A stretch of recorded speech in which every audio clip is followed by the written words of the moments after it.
Welcome and thank you for joining us on Birth Mother Matters in Adoption with Kelly Rourke-Scary and me, Ron Rains, where we delve into the issues of adoption from every angle of the adoption triad. Do what's best for your kid and for yourself, because if you can't take care of yourself, you're definitely not going to be able to take care of that kid, and that's not fair. And I know that my daughter will be well taken care of with them.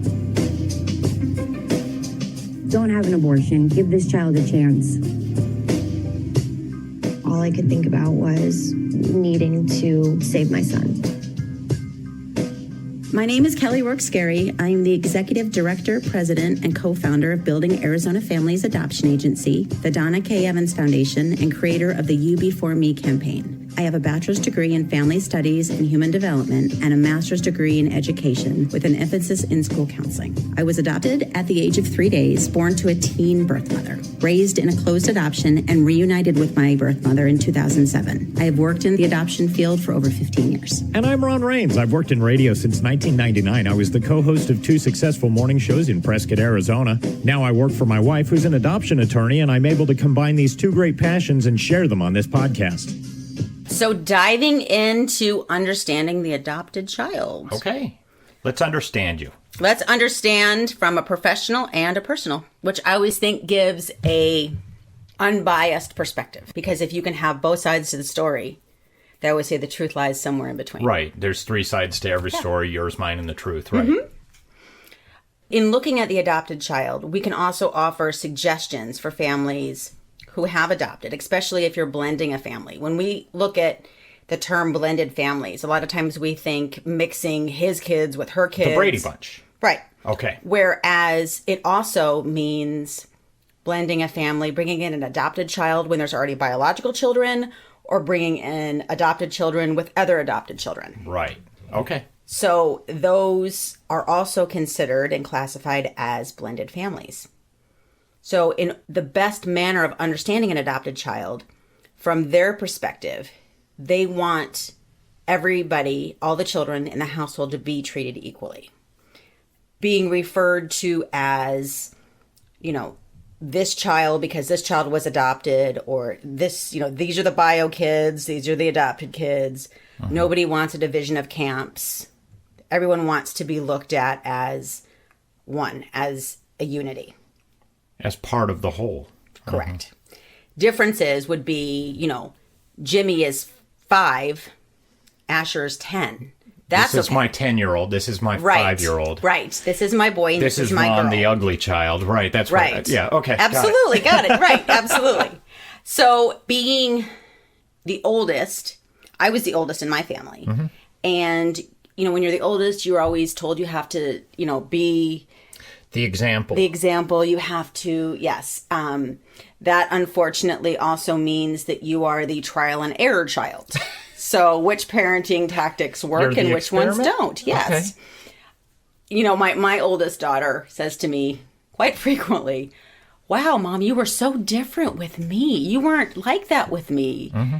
Yeah. And I was like, yeah, I'm sorry. You were the trial and error child. You were the one who I learned how to be a mom. Right. Now I'm just practicing what I learned, and they have you to be grateful for. And she just laughs. You paved the way for them. She did. Yeah. She did. She did an amazing job, and I am so proud of her. The other thing that parents need to be very cognizant of is which children they treat better. Don't treat the biological children better than the adopted children, but then also don't give the adopted children leeway or extra chances when you wouldn't the birth children. Mm-hmm. We're looking for equality across the board. You don't treat all your children the same, but you treat them equally. Yes. In one way or another. You Absolutely. See what I'm saying? Perfect. Yes. Okay. Yes, I do. And because each children has their own needs and their own strengths and weaknesses. Mm-hmm. And you have to know each child in order to tune in. But you still have to do it so that it's presented fairly. So It's not... Exactly. In other words, I have a child that was not wanting or willing to drive until she was almost 17 and a half. I have another child that at 16, I was fine with her driving. Mm-hmm. Because they have differences in personalities and strengths and weaknesses. And it just depends on each and every child. It wasn't that one couldn't drive. It's that it was a better idea to have one wait. Right. As an adopted child, understanding that adoption may be difficult to speak about. And sometimes children will say no when you say, would you like to talk about this? They will say no because it hurts and it's hard to go there. But that doesn't really mean, no, I don't want to talk about it. It means no is easier to say than to cross that bridge. So try again. Maybe try a different tack. Go at a different angle and say, Yeah. well, do you know any friends that are okay? And really, if you're tuned into that child, you're going to know where and how is the best way to approach them. And you'll be able to tell by their posture, not just their words, what they really want to say. Also, sometimes adopted children don't want to talk about adoption in front of other people. We've talked before about, they don't want to feel different. They don't want to be singled out. Nobody wants to be looked at differently. Right. Always make sure that you tell your child they're adopted. We've talked about this before as well in previous podcasts. Don't wait. There's nothing that is going to magically appear to make it easier to tell them. There's no perfect moment. There won't ever be. You have to create your own perfect moment. And it makes it so much better and easier on the child the younger they are. You know, once they start understanding things, saying, this is where you come from, and this is how you got to us. So, And this is part of your story. yeah. And that's something to celebrate. Accept as a parent that your adopted child may have different preferences or talents and celebrate those. So if you have biological children and all of your biological children are musicians and your adopted child is really into arts and crafts, I would not by any means keep encouraging the violin, the piano, the trumpet. Break out the paintbrushes and the pastel paints and get started. Let them thrive. Let them thrive. Very Encourage them. Okay. Understand that separation and death can be a real trigger for adopted children. This is really important. When you have a newborn adoption, there are some studies that have recommended that you not pass the baby around other people until you bond yourself with the baby. Okay. Because the baby wants to feel secure. I was told by my adoptive mom when I was brought home from the hospital that I cried incessantly, that I cried and I cried and I cried. And she said that when a stranger would come into the house, I was inconsolable. That probably, had something to do with The separation. because they say that, newborns can grieve and they can have anxiety and fear. So I think that once you bond with the baby at that point, it's okay to pass the baby around. But when you get a new baby and you're so proud and you want to show friends and family, it's much better to just hold the baby yourself and, let them see the baby. But rather than passing the baby from someone's arms to someone's arms and them not having had that moment with you yet, I think that's a better idea to really just take Secure that time. that bond before. Yeah, that makes sense. Absolutely. Adopted children want to feel like they have you forever. They want permanency and stability, and they want to know that you're never going to go anywhere. And that applies for even newborn adoptions because they understand what adoption is. They understand that it was a choice that was made. And even though it's a beautiful choice, it's still a loss. And it's a loss for them, and it's a loss for the birth mother. What adoptive parents can do is provide continual reassurance throughout that child's life. When that child comes and says, Mommy and Daddy, I want to live with you forever, and they're 4 or 5 years old, it's okay to say... Don't discourage that necessarily. They're only 4 or 5. Adopted children may have abandonment issues, even if they were adopted at birth. That can stem from just understanding that they were placed for adoption. Even in the most loving way, explaining to a child, your birth mother chose adoption for you. Because she loved you. Because she loved you. There is still, like we just stated, a source of grief and loss. And questions from a child as to why. Why was I placed for adoption? And that is another avenue where open adoption is so important because not only can they hear it from the adoptive parents, but they can hear it from the birth parents as well. And that can be a real source of comfort for an adopted child. Adopted children's behaviors should not always be attributed to being adopted. If you have a child that throws temper tantrums, it's not necessarily because they're adopted. No. It may be, but chances are it's because they're a child. correct.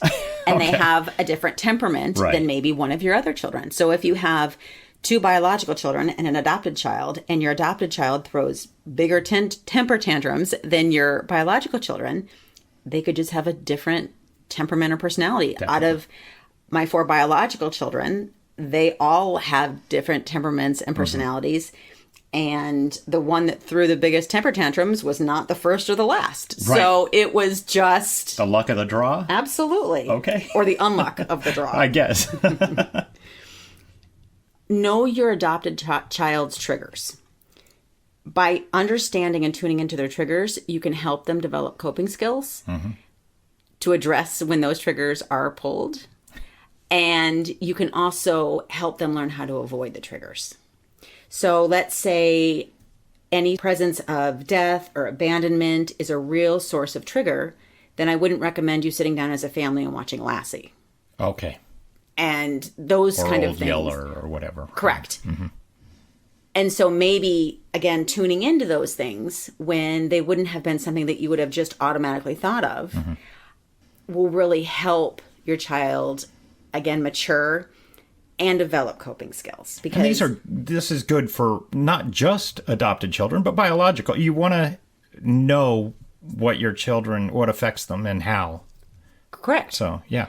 By tuning into your child and learning their triggers, regardless of whether they are adopted or not, and helping them find coping skills and ways to avoid triggers or landmines in some cases, everybody's going to be more successful. Your child is going to feel more self-confident, and you're going to have a much more pleasant family outing if you are out somewhere and you're watching something and a trigger happens, and then the child starts having, a really tough time and is melting down. And yeah, you can go from a real happy outing as a family to looking like the Simpsons, which...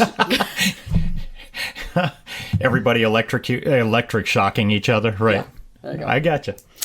So research on adopted children shows us that adopted children do as well or better than non-adopted children. According to a 1994 study by the Search Institute, which is a Minneapolis-based public policy research organization providing leadership, knowledge, and resources to promote healthy children, youth, and communities. This study concluded that teens who were adopted at birth are more likely to live with 2 parents in a middle-class family than children born into intact families. Okay. I thought that was fascinating. It is fascinating. Absolutely. Adopted children score higher than their middle-class counterparts on indicators of school performance, social competency, and optimism and volunteerism. Again, I think this is amazing. I think, in my opinion, so far as we're reading this study and trying to interpret it, my opinion would be that when you have to work harder to become a mom or a dad, maybe you're investing more into the children, because I think all children are capable of this. Right. It's like if you, this is a terrible analogy because it's about buying a car, but if you buy a car and you have worked for 4 years to pour every dollar, and you've given up nights and weekends of your social life to buy this car, you're going to take really good care of that car, and you're going to pour yourself into keeping it clean and getting the oil changed and making sure that, if it's in the garage if it's going to hail. Where, if you adopt, so I think it's just what we're pouring into adopted children that are giving us the positives in this study. That's my opinion. I actually was reading these statistics beforehand, and I thought the same thing. I thought because they're so invested in the child, because of the process they've gone through, it's not just, for instance, an unplanned pregnancy that's like, okay, you're now a mother or a father. It's, okay, I'm pursuing this diligently. I'm going to put everything into raising the child after I get the child. So I agree with you 100%. Another example would be if you climb to the top of Mount Everest. It's going to look a lot different than if you got there by helicopter. Okay, that makes absolute sense. All right. The study also goes on to say that adopted adolescents generally are less depressed than children of single parents and less involved in alcohol abuse, vandalism, group fighting, police trouble, weapon use, and theft. Adopted adolescents score higher than children of single parents on self-esteem, confidence in their own judgment, self-directedness, and a positive view of others and feelings of security within their families. On health measures, adopted children and children of intact families share similarly high scores, and both groups score significantly higher than children raised by single parents. That's not to diss single parents. No. I actually have a very soft spot. I was a single mom with my oldest daughter, and I know what it's like to be a single mom, and I have to say, job well done, by the way. Thank you. So there you go. Thank you. 7% of children adopted in infancy repeat a grade, while 12% of children living with both biological parents repeated a grade. Compared with the general population, children placed with adoptive couples are better off economically. Hearing all these stats and how, like you say, they score a higher, or at least the same or higher in general than children in more traditional style homes or whatever you want to call them, it actually makes me very happy for what we're doing here with the podcast, what Building Arizona Families does, what my wife does as an adoption attorney. And it really does. It makes me feel good, like, wow, we're moving in the right direction for society. We are. Data indicates that adopted children have a strong feeling of security with their family, enjoy a quality of home environment superior to other groups, have superior access to health care and education opportunities. From my perspective, this was one aspect of my adoption story that I share with a lot of our birth parents. You know, I was able to go to college. I was able to go on to get my master's degree. That wasn't an opportunity afforded to my biological brothers. And so that was something I experienced firsthand, which I think was amazing. Adopted children do better in educational attainment and attend college in greater percentages than the general population. They experience lower rates of crime and drug abuse and have a healthy sense of self-esteem, optimism, and social competency. And I think you're evidence of all of these things. Oh, thank you. Yeah, absolutely. Thank you. The other thing that I think would really bring comfort to birth mothers is to know that all of these positive aspects and results are coming from the choice that they made. And they know, after reading this and hearing this, that what they're doing is really a good thing. Yeah, for the child. It's not abandoning the child as they may think, I'm not giving up my child. I'm giving my child an opportunity to thrive more than I could. So. Absolutely. Okay. Adopted children experience more social success and happiness. So if you thought adopted children were more likely to be damaged, that's incorrect. The vast majority of measures look at social success and happiness, and adopted children rate highly compared to other children. So that's great. It is. Adopted children are less likely to be delinquent, less likely to live in poverty when compared to children living in single-parent homes. In fact, they were more likely to finish high school, have a better job, and go on to enjoy a stable marriage. This is just reinforcement that adoption is amazing, and it's a beautiful choice. And those that are involved and have an adoption story, regardless of what angle of the triad you're a part of, something to be proud of.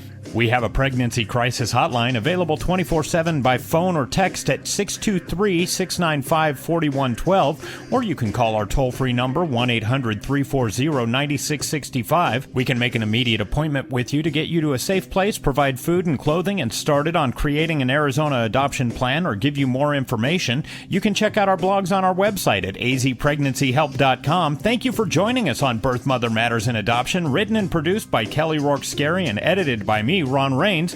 If you enjoy this podcast, rate and review us wherever you listen to podcasts. And as always, thanks to Grapes for letting us use their song I Don't Know as our theme song. Join us next time for Birth Mother Matters in Adoption. For Kelly Rourke Scary, I'm Ron Rains, and we'll see you then.